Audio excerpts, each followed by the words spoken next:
Hello students, स्वागत है आपका अपने यूट्यूब चैनल एकलव्य ऑनलाइन पाठशाला पर। ये देखिए, ये केमिस्ट्री का क्वेश्चन है, बहुत ही ज्यादा इंपॉर्टेंट है। पीतल एवं तांबे के बर्तन में दही या खट्टे पदार्थ को क्यों नहीं रखा जाता? पीतल एवं तांबे के बर्तन में दही या खट्टे पदार्थ को क्यों नहीं रखा जाता? ये बहुत ही ज्यादा इंपॉर्टेंट क्वेश्चन है।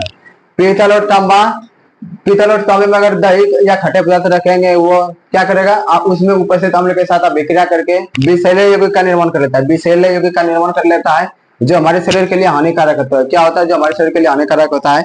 इसीलिए पीतल एवं तांबे के बर्तन में दही या खट्टे पदार्थ को नहीं रखा जाता है। तो लिखेंगे, पीतल एवं तांबे के बर्तन में दही या खट्टे पदार्थ को नहीं रखा जाता है। पीतल पीतल एवं तांबे के बर्तन में आप लोग देखे होंगे कि दही जमाता है घर में। तो दही किसमें जमाता है? कुरिया पूछे में जमाता है। कुरिया पूछे में घर में जो लाता है को मरवा कैसे करे तो उसमें जमाता है, इसमें नहीं जमाता है।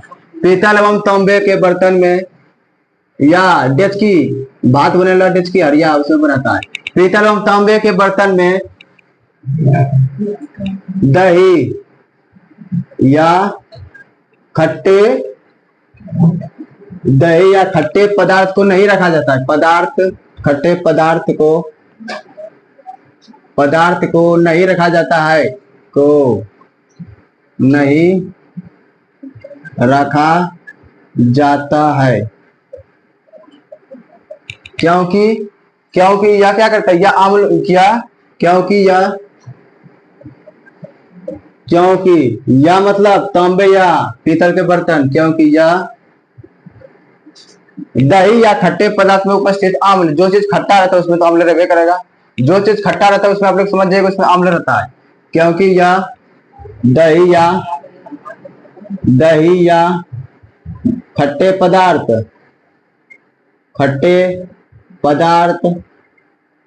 क्योंकि दही या खट्टे पदार्थ में उपस्थित अम्ल के साथ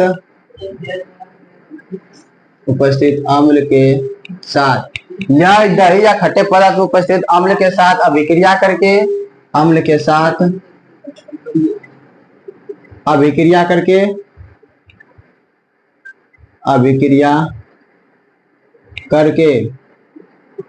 विषैले पदार्थ का निर्माण करता है। किसका निर्माण करता है? विषैले यौगिक का निर्माण कर देता है। करके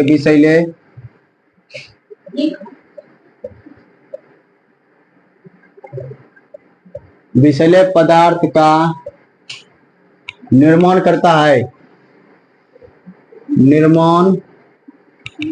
करता है।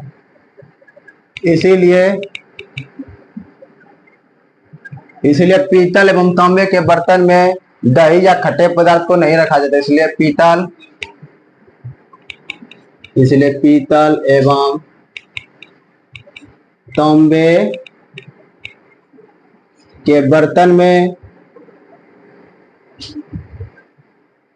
के बर्तन में दही या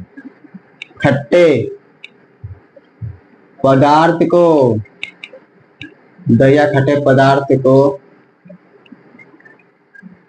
नहीं रखा जाता है। हो गया आंसर, रखा जाता है। आप लोगों को याद भी हो गया क्या लिखे हैं? पीतल एवं तांबे के बर्तन में दही या खट्टे पदार्थ को नहीं रखा जाता है क्योंकि या दही में कौन सा अम्ल होता है? दही में लैक्टिक अम्ल होता है। कौन सा अम्ल होता है? लैक्टिक अम्ल।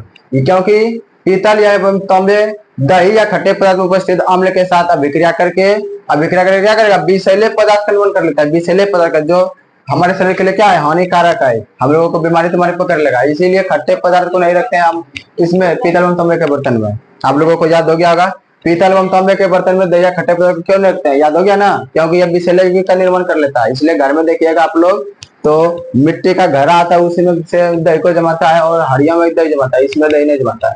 अब दूसरा क्वेश्चन लिखेंगे। चलो अब दूसरा क्वेश्चन देखेंगे। दूसरा क्वेश्चन देखिए क्या है? धातु की तन्यता तथा आघात वर्धनीयता से आप क्या समझते हैं? धातु की तन्यता तथा आघात वर्धनीयता से आप क्या समझते हैं? Question number second. जितना क्वेश्चन लिखा है सब इंपॉर्टेंट क्वेश्चन है जो आपके एग्जाम में डायरेक्ट पूछा जाता है। डायरेक्ट लिखेगा, धातु की तन्यता तन्यता मतलब तन्न, तन्यता मतलब तन्न, धातु तन होती है, बताया आपको, तौन से खींच के लंबा तार बना सकते हैं। और आघात वर्धन्यता का मतलब इसके पतले चदरा के रूप में इसको ढाल सकते हैं। धातु की तन्यता तथा आघात वर्धनीयता, आघात वर्धनीयता, आघात वर्धनीयता से आप क्या समझते हैं? बहुत इंपॉर्टेंट क्वेश्चन है। धातु की तन्यता तथा आघात वर्धनीयता से आप क्या समझते हैं? ये बहुत ही ज्यादा इंपॉर्टेंट क्वेश्चन है।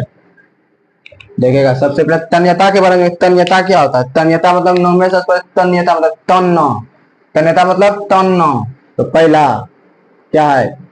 तन्यता, तन्यता तो लिखेंगे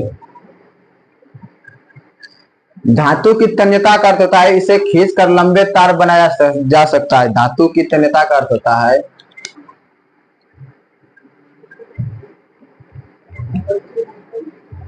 धातु की तन्यता का अर्थ होता है कि इसे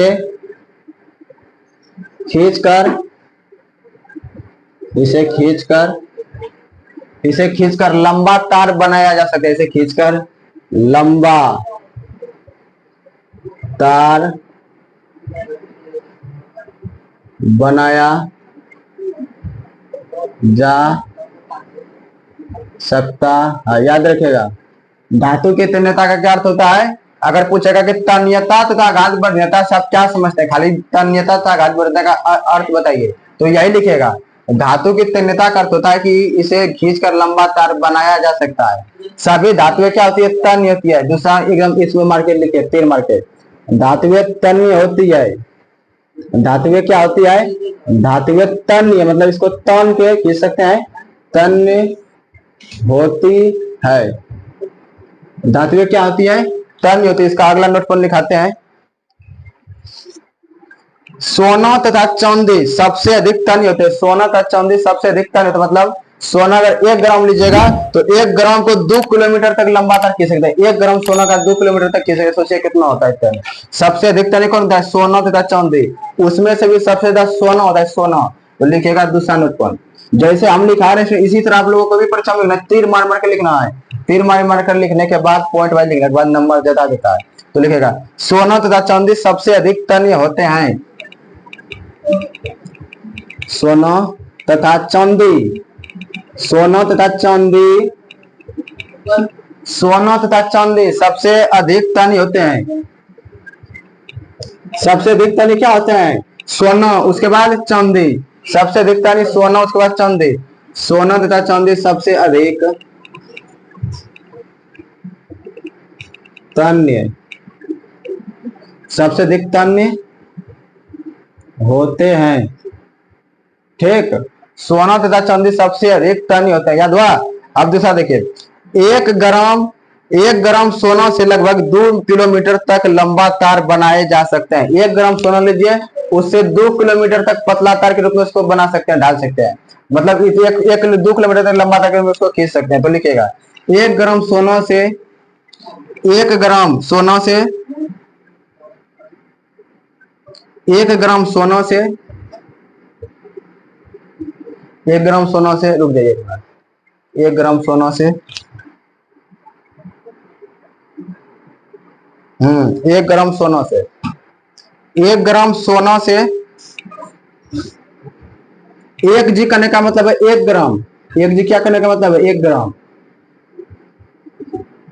1 ग्राम सोना से 1 ग्राम सोना से लगभग 2 किलोमीटर, लगभग 2 किलोमीटर, लगभग 2 किलोमीटर तक लंबा तार बनाया जा सकता है। किलोमीटर तक, 2 के एम मतलब होता है किलोमीटर। 2 किलोमीटर तक लंबा तार, लंबा तार बनाए जा सकते हैं।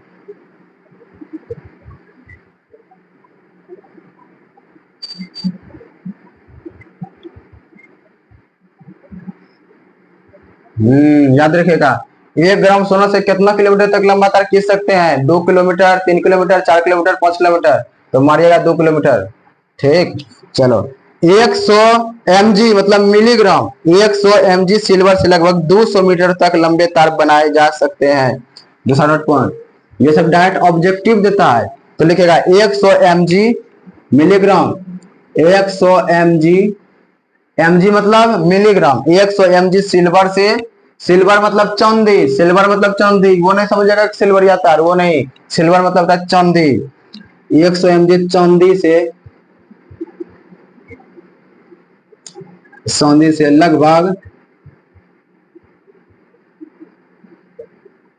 चांदी से लगभग 200 मीटर लंबे तार बनाए जा सकते हैं। 200 मीटर, 200 मीटर, किलोमीटर नहीं, मीटर तक लंबा तार, लंबे तार बनाए जा सकते हैं। याद रखिएगा, बनाए जा सकते हैं। 100 mg लीजिएगा, मिलीग्राम चांदी लीजिएगा, उससे 200 मीटर तक लंबा तार बना सकते हैं। अब दूसरा में आघात वर्धन्यता क्या है? तन्यता का अर्थ पूरा हो गया, अब आघात वर्धन्यता लिखेगा। यहाँ पे दिख रहा है आघात वर्धन्यता।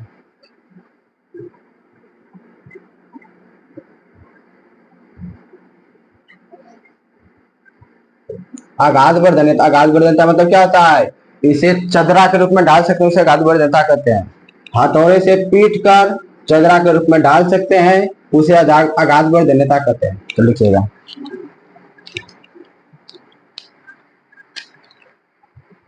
धातुएं आघात वर्धनीय होते हैं, अर्थात इन्हें हथौड़े से पीटने की चादरें बनाई जा सकती है। तो धातु के आघात वर्धनीयता का अर्थ होता है कि इन्हें हथौड़े से पीट कर इनकी चादरें बनाई जा सकती है। तो वही बात लिखेंगे, धातु के आघात वर्धनीयता, धातु की आघात वर्धनीयता का अर्थ होता है, का अर्थ होता है, अर्थ होता है कि इसे हथौड़े से पीट कर, या इन्हें हथौड़े से पीट कर, इन्हें हथौड़े से पीट कर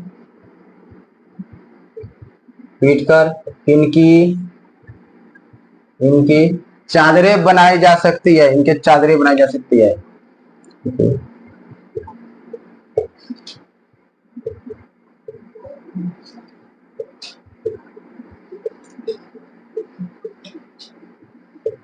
याद रखिएगा, धातु की आघात वर्धनीयता का क्या अर्थ होता है? वो घर चला गया फिर। धातु की आघात वर्धनीयता का अर्थ होता है कि इन्हें हथौड़े से पीट कर इनकी चादरें बनाई जा सकती है। इनकी चादरें क्या कर सकते हैं? बना दी जा सकती है।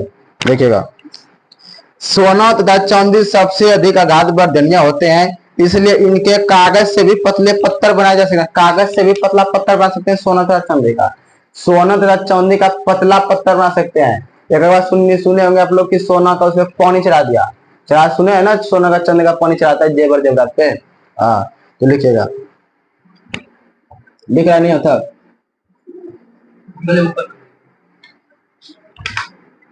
चलो, आघात वर्धनीयता का इधर नोट पर लिख लीजिएगा आप लोग।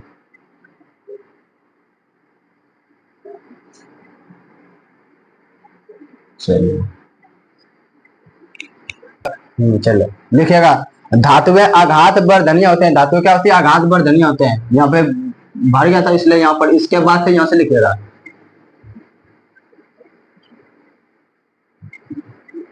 धातुएं आघात, और घमा का तो आघात वर्धनीय, धातु आघात वर्धनीय होते हैं। धातु क्या होते हैं? आघात वर्धनीय होते हैं, मतलब इसका पतला पत्थर बनाया जा सकता है। पतला पत्थर मतलब पतला चदरा बना सकते हैं इसका। अब देखिए, सोना तथा चांदी सबसे अधिक आघात वर्धनीय होते हैं। सोना तथा चांदी सबसे अधिक आघात वर्धनीय होते हैं। वो तो पूछेगा आप लोगों के एग्जाम में कि सबसे अधिक आघात वर्धनीय कौन होता है? तो आप लोग मारिएगा सोना तथा चांदी। तो 1 नंबर पे सोना, दूसरा नंबर पे चांदी। तो लिखेगा, सोना तथा चांदी, सोना तथा चांदी सबसे अधिक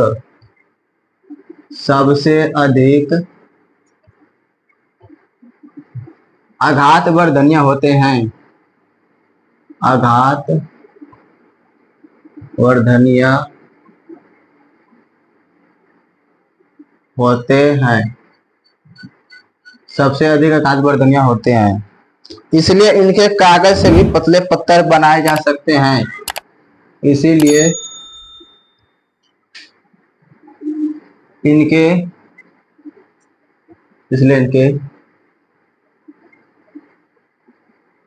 कागज से भी पतले पत्थर वो तो संयोग पत्थर बनाए जा सकते हैं। याद रखिएगा, सबसे अधिक आघात वर्धनीय कौन होते हैं? सोना तथा चांदी। इसलिए इसका क्या करते हैं, कागज जो होता है, कागज से भी पतला पत्थर बना सकते हैं इसका। अब दूसरा क्वेश्चन की ओर चलेंगे, स्टार्ट करिए भैया। अब इस दूसरा क्वेश्चन की ओर चलेंगे। दूसरा क्वेश्चन है, जल की अनुपस्थिति में अम्ल का व्यवहार अम्लीय क्यों नहीं होता है? जल की उपस्थिति में अम्ल का व्यवहार अम्लीय क्यों नहीं होता है, लिखेंगे। क्वेश्चन देखिएगा, जल की क्वेश्चन जल की अनुपस्थिति मतलब जल नहीं रहेगा अम्ल में, जल की अनुपस्थिति में अम्ल का व्यवहार अम्लीय।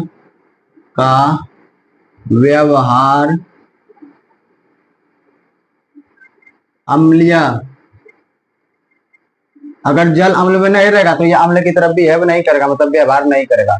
जल के अनुपस्थिति में अम्ल का व्यवहार अम्लीय नहीं होता है, क्यों नहीं होता है, क्यों? बहुत इंपॉर्टेंट क्वेश्चन है। अगर जल में अम्ल में जले नहीं रहेगा तो अम्ल का व्यवहार ये नहीं करेगा, कैसे? तो यही लिखेंगे, जल की अनुपस्थिति में अम्ल का व्यवहार अम्लीय नहीं होता है, क्यों? तो देखिएगा, जल की अनुपस्थिति में अम्ल में हाइड्रोजन आयन नहीं बनते हैं। जल की अनुपस्थिति में अम्ल में हाइड्रोजन आयन नहीं बनते हैं, जबकि जल को हाइड्रोजन की उपस्थिति में अलग किया जा सकता है। इसीलिए जल की अनुपस्थिति में अम्ल का व्यवहार अम्लीय नहीं होता। तो लिखेंगे, जल की अनुपस्थिति में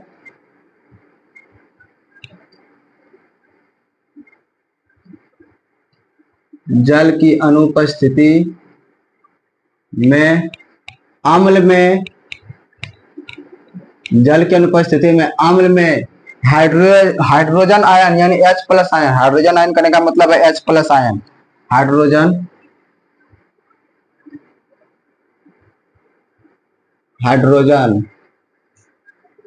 H+ से सूचित करते हैं हाइड्रोजन को H+, क्योंकि इस पे प्लस चार्ज है। आप लोगों को कल बताए हैं, नहीं बताया है? यह सिर्फ विद्युत धनात्मक होता है। कल बताए थे जब क्या कहते हैं, धातु मंथन किए थे, तब बताए थे कि इस पर हाइड्रोजन पर प्लस चार्ज रहता है, तो हाइड्रोजन पर प्लस रहता है।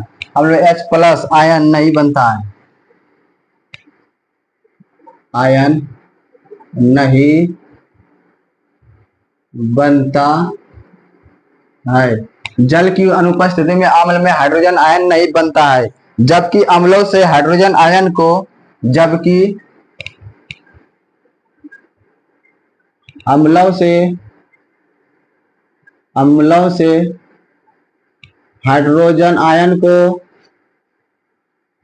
जबकि अम्लों से हाइड्रोजन यानी H+ आयनों को जल की उपस्थिति में ही अलग किया जा सकता है। जल की उपस्थिति में ही जल की उपस्थिति में ही अलग किया जा सकता है। जल की उपस्थिति में ही अलग किया जा सकता है, इसीलिए जल की अनुपस्थिति में अम्ल का व्यवहार अम्लीय नहीं होता। इसीलिए इसलिए जल की अनुपस्थिति में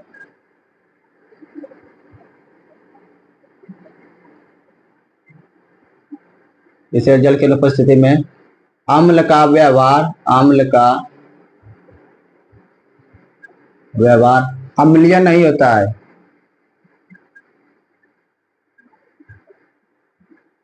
अम्लीय नहीं होता है, आप लोग याद रखिएगा, अम्ल की व्यवहार अम्लीय नहीं होता है।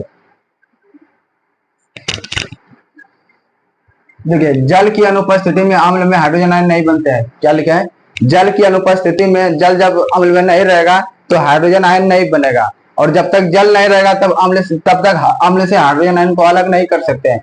इसीलिए जल की अनुपस्थिति में अम्ल का व्यवहार अम्लीय नहीं होता है। अब दूसरा क्वेश्चन पढ़ेंगे। दूसरा क्वेश्चन है, अम्ल का जलीय विलयन अम्लीय होता है क्यों? अम्ल का जलीय विलयन अम्लीय होता है, क्यों होता है अम्लीय, बताइए। तो वही लिखेंगे,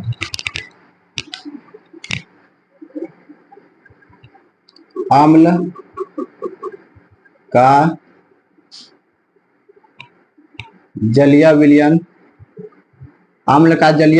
अम्लीय होता है क्यों?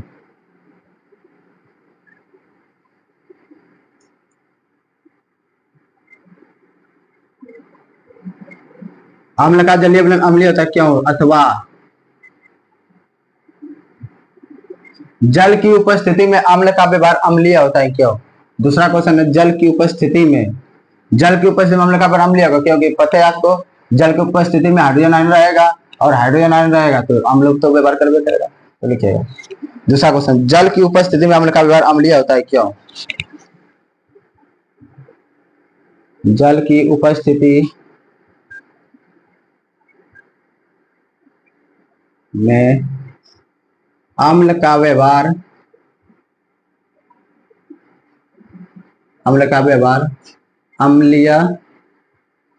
अम्लीय होता है क्यों? जल की उपस्थिति में अम्ल का व्यवहार अम्लीय होता है क्यों? इसका आंसर लिखेंगे कि जल की उपस्थिति में अम्ल का जलीय विलयन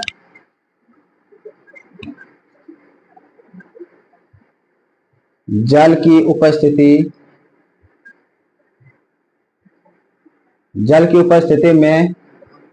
में अम्ल का जलीय विलयन, जब जल रहेगा तब तो H+ आयन रहेगा, जब जल नहीं रहेगा तब H+ आयन नहीं रहेगा। जल की उपस्थिति में अम्ल में H+ आयन रहता है। जल की उपस्थिति में अम्ल का व्यवहार अम्लीय होता है क्योंकि जल की उपस्थिति में अम्ल का जलीय विलयन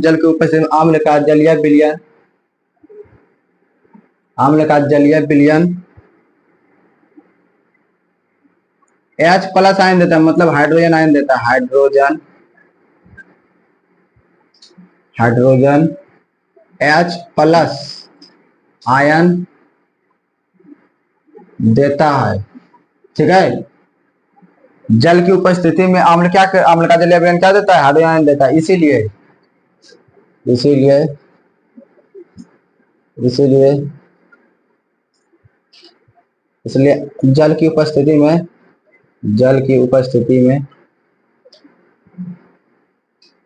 जल की उपस्थिति में अम्ल का व्यवहार अम्लीय होता है, याद रखिएगा। जल की उपस्थिति में अम्ल का व्यवहार क्या होगा? अम्लीय होता है। जल की उपस्थिति में अम्ल का जलीय विलयन हाइड्रोजन आयन देता है, इसलिए जल की उपस्थिति में अम्ल का व्यवहार अम्लीय होता है। बस इतना सा लिखेगा, 2 नंबर दे देगा। अब दूसरे क्वेश्चन की ओर चलते हैं। दूसरा क्वेश्चन देखते हैं क्या है।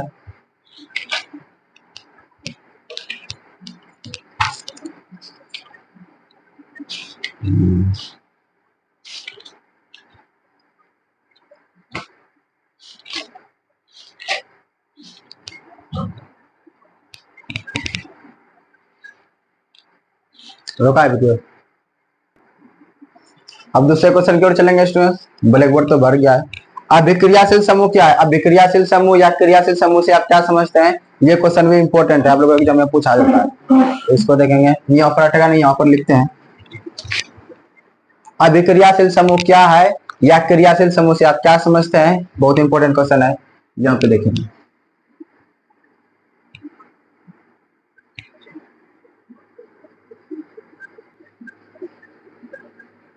क्रियाशील समूह क्या है? क्रियाशील समूह क्या है? उदाहरण दे। क्रियाशील समूह क्या है? ओके, उदाहरण दे। उदाहरण दे। क्रियाशील समूह क्या है? उदाहरण दे। अथवा अभिक्रियाशील समूह क्या है?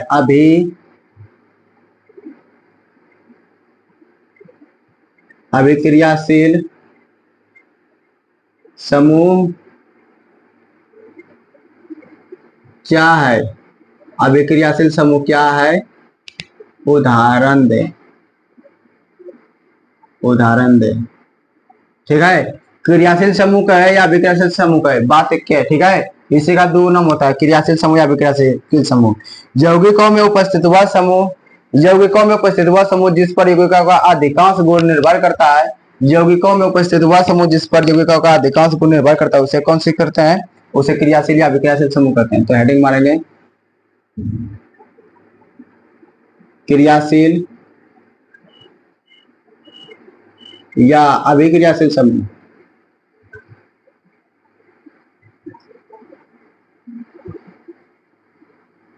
क्रियाशील या अभिक्रियाशील समूह। क्रियाशील या अभिक्रियाशील समूह, ठीक है। लिखेंगे यौगिकों में उपस्थित वह समूह, यौगिकों में उपस्थित वह समूह, लिखेंगे यौगिकों में उपस्थित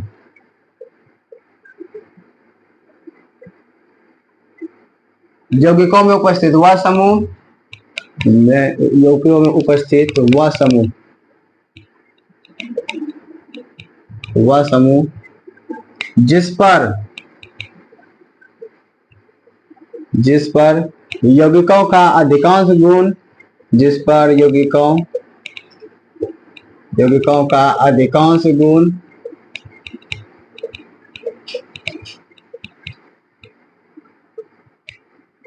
जिस पर यौगिकों का अधिकांश गुण निर्भर करता है,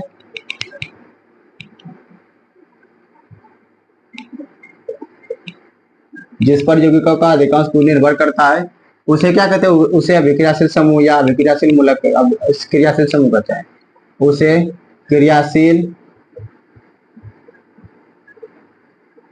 या अभिक्रियाशील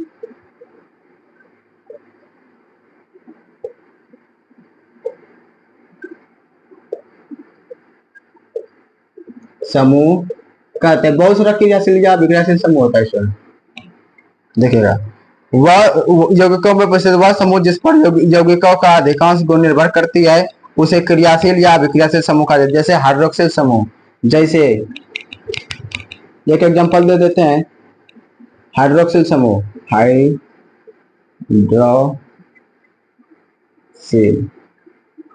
हाइड्रोक्सिल समूह, इसका क्या होता है? OH।